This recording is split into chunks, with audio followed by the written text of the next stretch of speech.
Hello everyone, I'm Hanlin and I'm going to talk about NP-Hardness of Approximating Meta-Complexity, a cryptographic approach. This is a joint work with Yizhi, Huang, and Rahul Ilango. So let me start by introducing the minimum circuit size problem, which can be seen as a typical meta-complexity problem.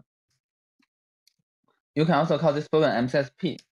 So in this problem, you are given the truth table of a function, and you just want to compute its circuit complexity.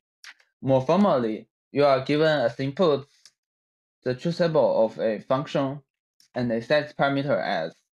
So if the function has little n input bits, then the truth table has length 2 to little n, and you want to decide if there is a size as circuit computing f. In this talk, let's keep the convention that the input truth table has length capital N, which will be 2 to little n in our case. What's the complexity of MCSP? You can also call it the meta-complexity of circuit complexity. It's easy to see that MCSP is in NP. In fact, you can simply guess the circuit and verify that it computes the input function. So the verification takes polynomial in capital N time. So this is in NP. We also know that MCSP is intractable under standard crypto assumptions such as one-way functions. So now we have some problem in NP which we conjecture is intractable. It's natural to ask whether it's NP complete. Unfortunately, we don't know. This is a big open question in meta-complexity. I also want to introduce some variant of MCSP, which is time-bounded variant of chromograph complexity. So let's review the plain chromograph complexity given a string x. K of x is the length of the shortest program that computes x. So if you get a very patterned string, such as the concatenation of a lot of 0 ones, then you know this string has low chromograph complexity because it can be described by a very short program. On the other hand, by a counting argument, we know that most strings of length n will have chromograph complexity close to n. So in some sense, the chromograph complexity of a string measures how random this particular fixed string is. Chromograph complexity is good, but it has one drawback: it's not computable. So this is because the shortest program, we don't know how long it runs. So it's natural to add a time constraint on the short program. So let t be a parameter, k2t of x is the length of the shortest program that computes x in t steps. Now this measure is computable. Indeed, when t is a polynomial in the length of x, this measure is even in NP. You can just guess a short program and simulate it for t steps and see if it outputs x. Henceforth, we will call this this family of problems K-poly. So K-poly is the informal notion for a family of problems, each one for each polynomial t. K-poly is also intractable under standard crypto assumptions such as one-way function, and similar to MCSP, it's a big open question whether K-poly is NP complete. So you may ask, why do we care about the NP completeness of meta-complexity? There are a few reasons. Maybe the most natural reason is that it's our curiosity. So MCSP and K-poly are natural problems whose complexity remain identified even for like 50 years of study. In fact, in Soviet Union, Leonid Levin published his paper on NP completeness in 1973, but he already obtained the results in like 1971 or 72. Then he also wanted to prove some problems like factoring or MCSP are NP complete, and he spent 1 year without any success. So in some sense, this is a 50-year-old open question. And it's open for some for some very good reason. In fact, Murray and Williams showed that if MCSP is NP-hard under deterministic mapping reductions, then EXP is not equal to ZPP. So Notice this exp not equal to ZPP is some consequence that we believe are true, but we seem very far from proving it. So this result actually doesn't tell you whether MSSP should be NP-hard. It only says if MSSP is NP-hard, then something that seems true but seems hard to prove is true. So if MSSP is NP-hard, then it will be hard to resolve this question of whether MSSP is NP-hard. But this result doesn't tell us yes or no. There are also like other reasons from different components of complexity theory inside of meta-complexity. That so for example, in average case complexity, we have this task of excluding heuristica, which is some other name for showing NP the worst case and average case complexity of NP are equivalent. In his famous paper, Yizhi showed that if gap MSSP or gap K-poly is NP-hard, then the worst case and average case complexity of NP are equivalent. Therefore, we can exclude heuristica. So in short, NP-hardness of some gap version of MSSP would exclude heuristica. There's also a very beautiful line of work by Liu and Pass showing that average case complexity of K-poly characterizes one-way functions. So in some sense, NP-hardness of K-poly allows us to make progress on basing one-way function from worst case assumptions such as NP not in DPP. Then let me introduce the two main problems in this work. The first problem is the minimum oracle circuit set problem. This problem was defined by Rahul Ilango, where he called it approaching MSSP from above. The definition is as follows. Given a function f and an oracle O, we want to compute the O oracle circuit complexity of f. So the input, instead of one truth table, the input now consists of two truth tables. The first is truth table of the function f. Second is the truth table of the oracle O. And you want to find if there is a small O oracle circuit that computes f. Rahul Ilango argued that this is a testing ground for MSSP. For example, the Murray-Williams result still holds for MOSSP, namely NP-hardness of MOSSP under deterministic reductions still imply ESP not equal to ZPP. However, Rahul was able to bypass this barrier result by showing MOSSP is indeed NP-hard under randomized reduction. So in some sense, the Murray-Williams result on EXP not equal to ZPP actually it's about the weakness of deterministic reductions instead of like NP-hardness of MSSP. The second problem that we study in this work is the conditional K-poly complexity. This is the K-poly complexity where you add a conditional string. So given strings x and y, k to the t of x condition on y is the length of the shortest program computing x in t steps given the string y. For example, if x is a substring of y, then you only need to record the starting and end point of x. So the K-poly complexity of x given y should be very small, like O log n. You may compare these problems by observing like MOSSP is like conditional circuit complexity. What is the circuit complexity of the function f conditioned on the oracle O? Using similar ideas as Rahul's result, Liu and Pass also showed that computing conditional time-bounded Kolmogorov complexity is NP-complete. So there's a very important issue in the study of this problem, which is how the time-bound t compares with the length of y. In the sublinear regime, t is much less than the length of y, then we already know this problem is NP-complete unconditionally. This lower bound, so t being much less than length of y is very crucial for the lower bound because the argument uses something like the following. In the no case, the program doesn't have enough time to probe all of the y, so it has to miss some information in y. And this will cause the program to be unable to output X in some sense.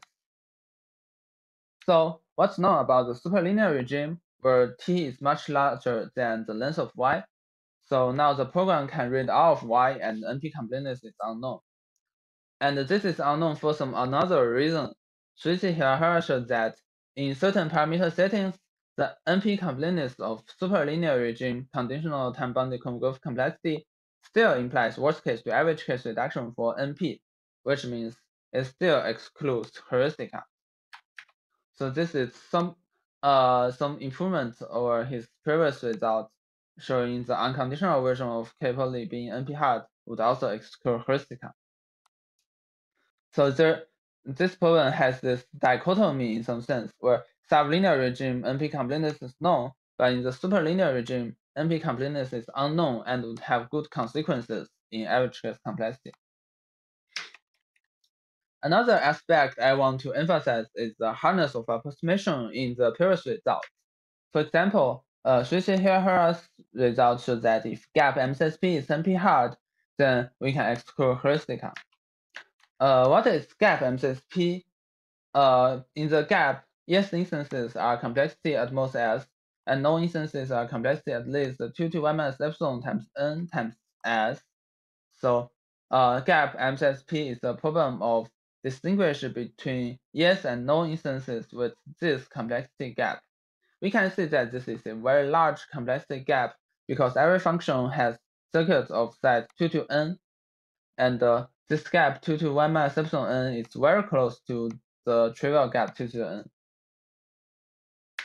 However, in Rahul's NP-Hardness result of gap MOCSP, he only proved a somewhat weak hardness of approximation result, namely S versus 0.1 n times S. Moreover, this is inherent in his technique because the reduction is from set cover, which means log capital N approximation is optimal. Yizhi here used some new technique based on like secret sharing to show that the conditional time-bounded Kolmogorov complexity is NP-hard with some better hardness of approximation gap.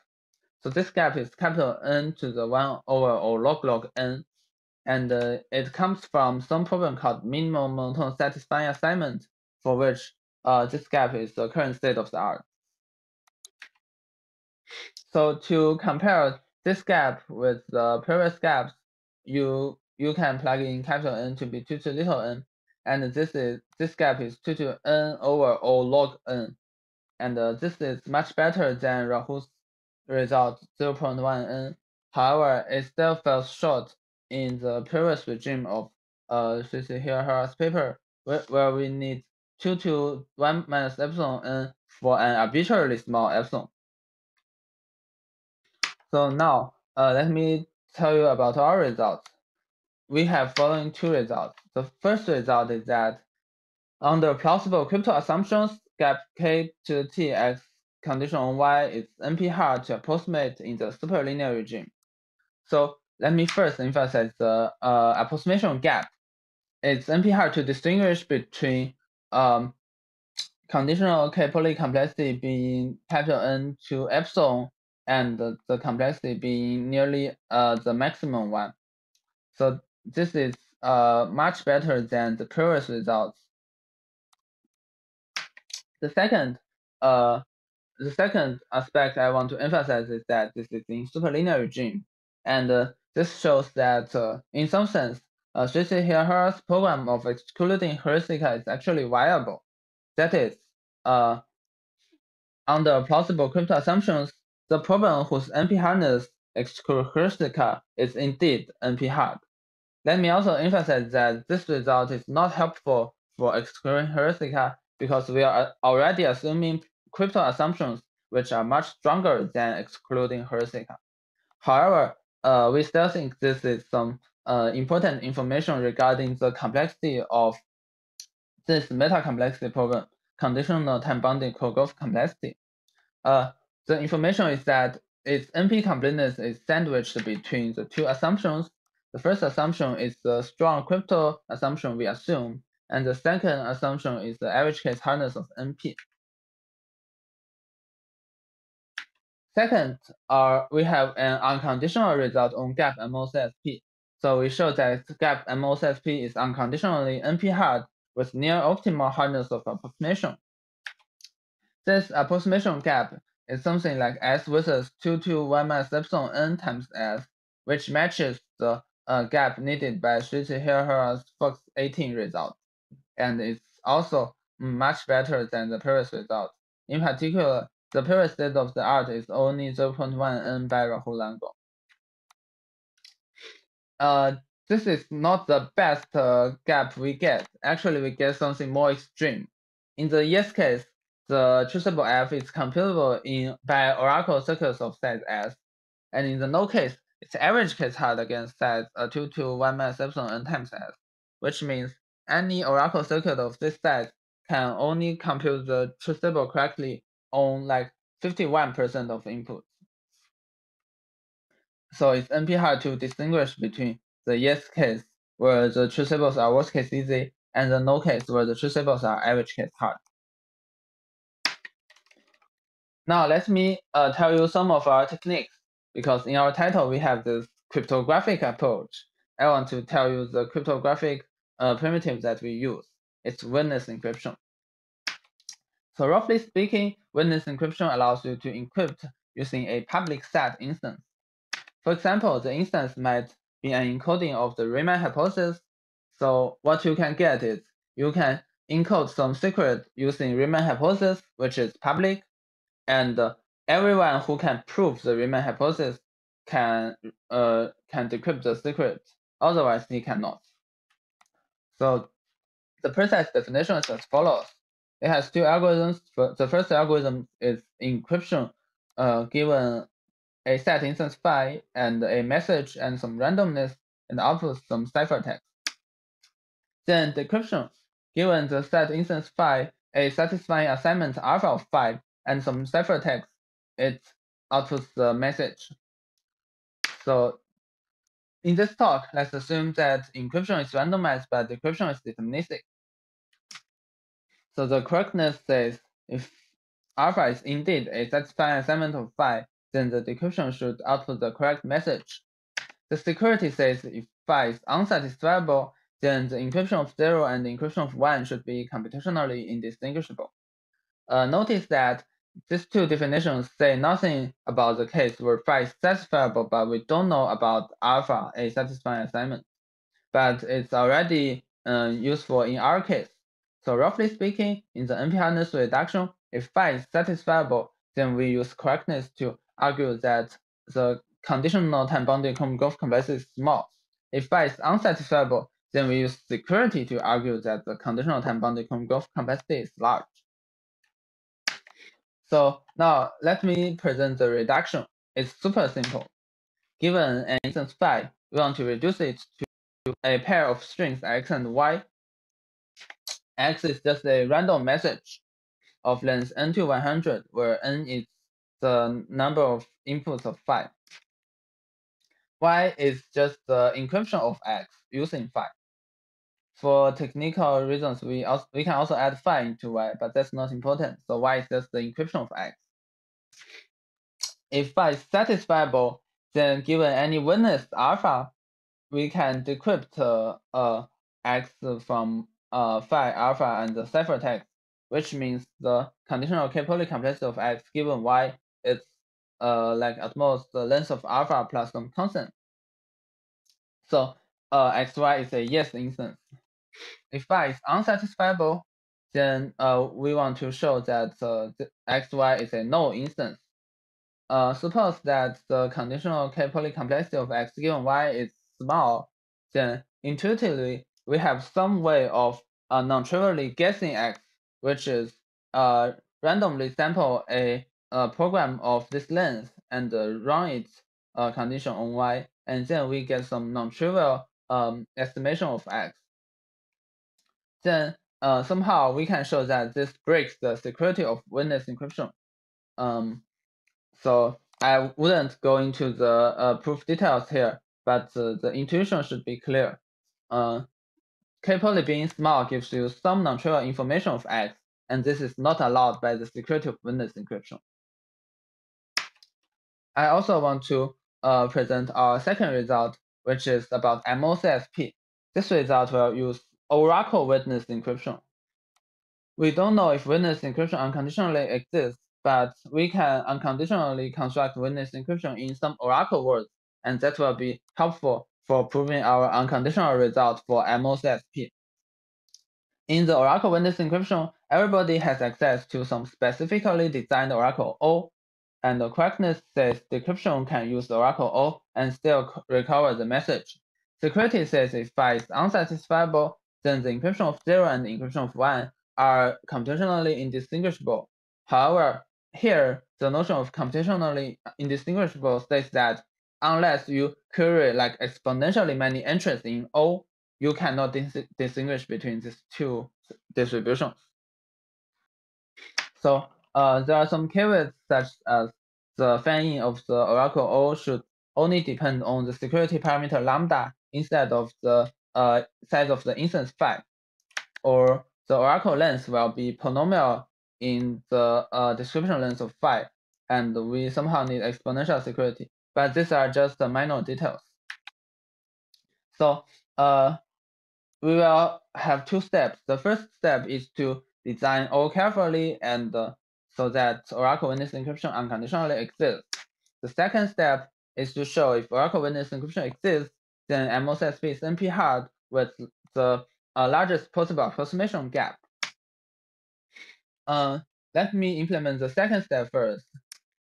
So suppose we have Oracle witness encryption. Given an instance phi, we want to produce an instance F and O such that phi is satisfiable if and only if F has small o Oracle circuit complexity. F will be a random traceable. This kind of mimics the last reduction for conditional time-bounded growth complexity. O will be an Oracle consisting of two parts. The first part is the Oracle under which witness encryption exists, and the second part consists of the encryption of each bit of F.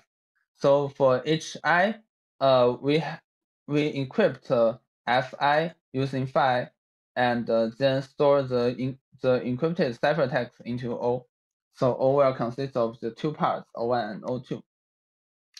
Then we'll show the correctness of the reduction. If phi is satisfiable, then F has a small O Oracle circuit as follows. On input I, we hardcode a witness alpha of phi, query O2 to obtain the ciphertext, which is the encryption of F of I, and then run the decryption algorithm given the witness and obtain F of I. If phi is unsatisfiable, then any small O Oracle circuit for F will violate the security of witness encryption. This should be intuitive, although it's not that simple to prove. And finally, let me spend like 1 minute on how to construct Oracle witness encryption unconditionally. Our approach is very simple. We just look at the paper that introduced the witness encryption, and it turns out that they have some candidate construction using multilinear maps. So what we meant to do is to construct some so-called generic multilinear map model to make the multilinear map scheme secure. The security proof is highly non-trivial, and Yizhi spent like 15 pages or so to prove its security. But finally, we have done it, and we achieved this NP-Hardness result. That's all I want to talk about. Thank you, and questions are welcome. I'm also looking forward to seeing you in STOC.